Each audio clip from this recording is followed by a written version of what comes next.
కాలాన్ని మరిచిన కొన్ని క్షణాలు ఈ జీవిత గమ్యాన్ని మార్చేశాయి. అవి నా హైదరాబాద్ రోజులు. అప్పటికి మా మధ్య ఉన్న పరిచయం 33 రోజుల 13 గంటలు. కాలం మొత్తం మాటలతోనే గడిచిపోయేది. కలుస్తున్నాం, మాట్లాడుతున్నాం, మళ్ళీ కలుస్తున్నాం, మళ్ళీ మాట్లాడుతున్నాం. చాలా కొత్తగా రోజుల్ని ఆస్వాదిస్తున్నాం.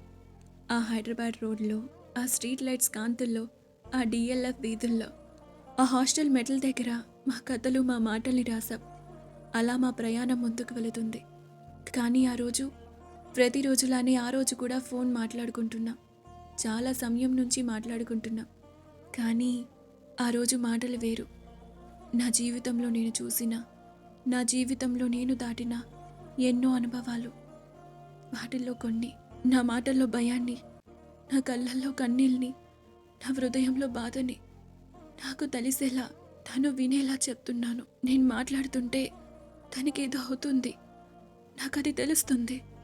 నా కన్నీళ్ళు తనకి వినిపిస్తున్నాయి. నా శ్వాస ఎక్కువయింది. నా నోట మాట రావట్లేదు. నేను మాట్లాడుతూనే ఉన్నాను. నా కళ్ళల్లో కన్నీళ్లు తను గుర్తించలేకపోతున్నాడు.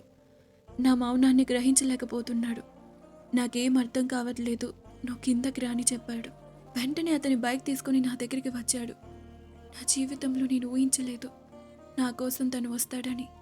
8 నిమిషాల్లో నా హాస్టల్ గేటు ముందు తన బైక్తో ఆపాడు. నేను కిందకు వచ్చేసరికి నా కోసం ఎదురు చూస్తూ ఉన్నాడు. తన మొహంలో కంగారు, తన కళ్ళల్లో బాధ. అది నా కోసం. అలా నా దగ్గరికి వస్తూనే అమాంతంగా తనని కౌగిలించుకున్నాను. ఏదో మాట్లాడుతున్నాడు. చుట్టూ నిశ్శబ్దం, పొగమంచు. తన మాటలు, తన కౌగిలి నాకు మొదటిసారి ప్రేమను పరిచయం చేశాయి. అలా మా మాటలు మొదలైంది. ఆ కొన్ని క్షణాలు నా జీవిత గమ్యాన్ని మార్చేశాయి. అప్పుడు సమయం ఉదయం 2:43 అయ్యింది.